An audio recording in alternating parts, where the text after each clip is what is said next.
नमस्कार दोस्तों, TSSSB typing के लिए सीरीज का पहला पार्ट लेके आ रहा हूं, जिसके अंदर आपको बेसिक जो जीरो वाले बच्चे हैं ना, उनके लिए मैं एक टारगेट दूंगा। पहले उनको बताऊंगा कि वो शुरुआत कैसे करें। अभी एग्जाम चल ही रहे हैं, तो अभी उनके टाइपिंग के लिए मैं यहाँ से जो बच्चे हमारे पास ऑफलाइन नहीं आ सकते, ऑफलाइन जो बच्चे आ रहे हैं उनको तो हम यहाँ से गाइड करेंगे, वो घर पे ना टाइपिंग करें। लेकिन जो बच्चे यहाँ नहीं आ सकते या किसी सेंटर को ज्वाइन नहीं कर सकते, वो मेरे अकॉर्डिंग काम करते जाइए। उनकी प्रैक्टिस धीरे धीरे बढ़ती जाएगी। जो मैं टारगेट दे रहा हूँ वो टारगेट आपका कंप्लीट होना चाहिए। उसके अलावा वो टारगेट आप हमें व्हाट्सएप पे मैसेज भी कर सकते हो। व्हाट्सएप पे फोटो भेज दीजिए कि ये टारगेट हमारा आज का कंप्लीट हो गया है। अगर आप रेगुलर हमसे जुड़े रहोगे तो हम भी आपको वादा करते हैं कि जब तक आपका टाइपिंग एग्जाम नहीं होता तब तक हम आपको रेगुलर गाइड करते रहेंगे DSSSB एग्जाम से रिलेटेड। अब चलिए बातचीत करते हैं कि आपका पहला काम क्या होना चाहिए। पहली चीज़ आपको थोड़ा सा जानकारियाँ होनी चाहिए कि एग्जाम कैसा होगा।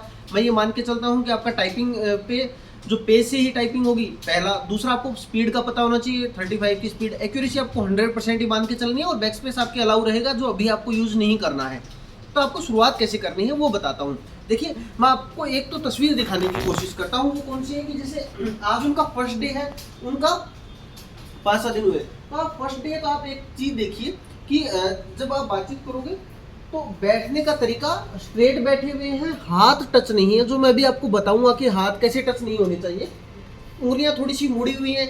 इस पे प्रैक्टिस करोगे तो ज़्यादा बेहतर रहेगा। अब देखिए, आइए हम बातचीत कैसे कर रहे हैं। देखो, पहला, आपके पास एक प्रॉपर सेटअप हो। फिर आपको जैसे यहाँ कमर स्ट्रेट रखनी है। आपको कोशिश ये करनी है कि आपके हाथों की पोजीशन थोड़ा सा ऐसे खुल के रहे, ऐसे बिल्कुल। कुछ बच्चे क्या है, ऐसे क्लोज बैठ जाते हैं, बिल्कुल ऐसे क्लोज नहीं बैठना है। आपको थोड़ा सा स्पेस रखना है, ठीक है, स्पेस रखना है। ये हथेलियां यहाँ से टच नहीं होनी चाहिए कहीं भी। मैं आपको ये बोल रहा हूँ कि टच नहीं होनी चाहिए। ऐसा नहीं कि आप ऐसे उठा के रखो, आप कितना भी नीचे रखो झुका के, लेकिन यहाँ बस ये यहाँ पे ऐसे ऐसे नहीं रहने चाहिए, ऐसे रहने चाहिए। आपके हाथ ब्लॉक हो जाते हैं, आप चला नहीं पाते। बस आपको करना क्या है, आपको ऐसे रखना है। ये देखिए, आज मैं आपको होमरो की टिप्स बता रहा हूँ। आपको करना क्या है, जैसे इसके अंदर होमरो, अपर रो, लोअर रो। अब कुछ बच्चे कहेंगे सर हमारे ये तो गायब ही हुए पड़े हैं। हमारे भी गायब हुए पड़े हैं। आपको बस सीधा याद करना है। आपको ये कीबोर्ड पे तो देखना ही नहीं है। पहली चीज, कीबोर्ड पे नहीं देखना है। दूसरी चीज, बैक स्पेस बिल्कुल भी यूज नहीं करना है। और तीसरा, आपको उंगलियों पे ऐसे याद होना चाहिए कहाँ डी आता है, कहाँ एस आता है। तो उस चीज के लिए प्रैक्टिस कैसे करनी है, देखिए। आपको ASDF चारों उंगलियां रख दी, बीच में 2 की छोड़ के फिर आगे से 4 उंगलियां, 4-2-4 का पैटर्न बना लिया। अंगूठों में देखो, दोनों अंगूठे मेरे सामने हैं। मैं कोई सा भी यूज करूं वो एक अलग बात है। देखो, आपको शुरुआत कैसे करनी है, 1 2 3 4। देखिए, पहले मैंने ये 1 2 3 4, बीच में 2 की छोड़ रखी है, तो आपको पहले ये प्रेस करनी है 5, वापिस इस पे आना है 4। अंगूठे का काम होता है स्पेस देना, आप स्पेस यूज कर लीजिए। फिर इधर से देखिए, 1 2 3 4, चारों यूज की, फिर 5, फिर 4। कैसे हुआ प्रॉपर, 1 2 3 4 5। अंगूठे का काम स्पेस देना। एक अंगूठा यूज करना, चाहे इधर का कर लो चाहे इधर का कर लो। मैं लेफ्ट यू मेरा मैं यूज करता हूँ, लेकिन एक से देना है। आपको ऐसा नहीं करना है कि दोनों से दे रहे हो, ठीक है। 1 2 3 4 5 4 स्पेस। अभी भी देखो मेरा मुड़ा हुआ है, और जो मेरा हाथ नहीं चल रहा, जैसे मैं इस हाथ से प्रैक्टिस कर रहा हूँ तो मेरा ये हाथ हवा में नहीं है। जब मैं इस हाथ से प्रैक्टिस कर रहा हूँ तो ये हाथ मेरा हवा में नहीं है। अंगूठे का काम स्पेस देना। अब आपको करना क्या है कि आपको एक बार तो ये फिंगर चलने लग जाए, उसके बाद आपको याद करना है पहली पे क्या आ रहा है, A, दूसरी पे S, तीसरी पे D, चौथी पे F, पांचवी पे G, फिर वापस F प्रेस कर लीजिए। Semicolon L K J H J space. अब आपको क्या हो रहा है ये याद होना चाहिए आपको। अब आप इसको है ना कम से कम 25-30 बार लिखिए कि A S D F G F space semicolon L K J H J, ऐसे बोल बोल के। देखिए, कुछ बच्चे सोचते होंगे सर हम बोलेंगे तो साइड वाला परेशान होगा, यहाँ हम जहाँ बैठ के टाइपिंग कर रहे हैं हम लाउडली नहीं बोल सकते। जब आप लर्निंग कर रहे हो तो थोड़ा सा बोल सकते हो, कोई दिक्कत नहीं। पास वाला अपनी जिम्मेदारी जानेगी उसको किस तरीके से टाइपिंग करनी है, लेकिन आपका काम ये रहना चाहिए कि आप उस तरीके से काम करो कि आपको जो सूटेबल लगे। अगर आप थोड़ा सा बोल के टाइपिंग करोगे तो आपका थोड़ा सा याद जल्दी होगा, चीज़ें बेहतर माइंड में सेटअप होगी। अगर एक बार ये चीज़ें हो जाए आपसे, एक बार ऐसे याद हो जाए, फिर आपको क्या करना है अगले में वो देखिए, मैं बताता हूँ। आइए, आपको ऐसे करना है, जैसे इसको पहले हमने ऐसे किया था इस साइड से, है ना।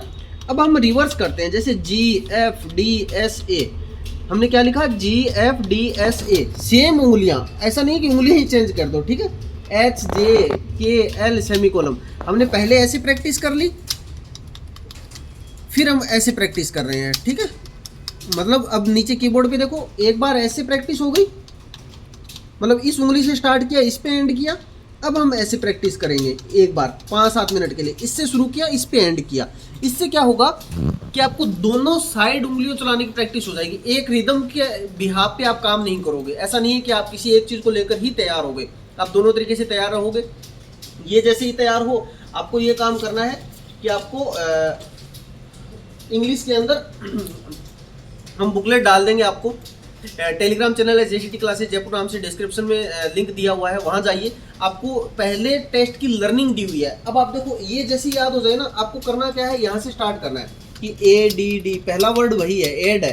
तो आपको ऐड को कम से कम 8-10 बार लिखना है, जिससे क्या हो जाएगा, A और D आपका अच्छा तैयार हो जाएगा। फिर आपको जैसे AS है, उसको 8-10 बार लिखना है, तो उससे क्या हो जाएगा, आपका A और S तैयार हो जाएगा। फिर आपको फोल शब्द है, तो आपका FA और A पहले से तैयार है अपना, F और L और आ जाएगा। तो ऐसे करके एक वर्ड को आपको 10-12 बार लिखना है।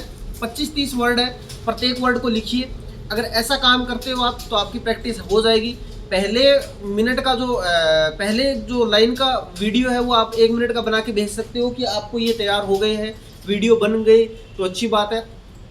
फिर मैं आपको अगले दिन आपको अपर रो लोअर रो की वीडियो बनाऊंगा, फिर उसमें मैं बताऊंगा कि आपको टाइपिंग कैसे करते जाना है। अगर आप ऐसा काम करते हो तो आपको 3 दिन, ये एक शिफ्ट का 4 दिन के अंदर आपकी प्रॉपर हिंदी की, इंग्लिश की लर्निंग हो जाएगी कि आपको पूरे प्रॉपर वर्ड याद रहने लग जाएंगे, आपके वर्ड बनने लग जाएंगे। उसके बाद मैं आपको बताऊंगा कि आपको सॉफ्टवेयर पे क्या काम करना है। तो अभी के लिए ये काम कीजिए। अगर आपको ये वीडियो अच्छी लगी तो कमेंट में बताइए, लाइक कीजिए साथ में इसको।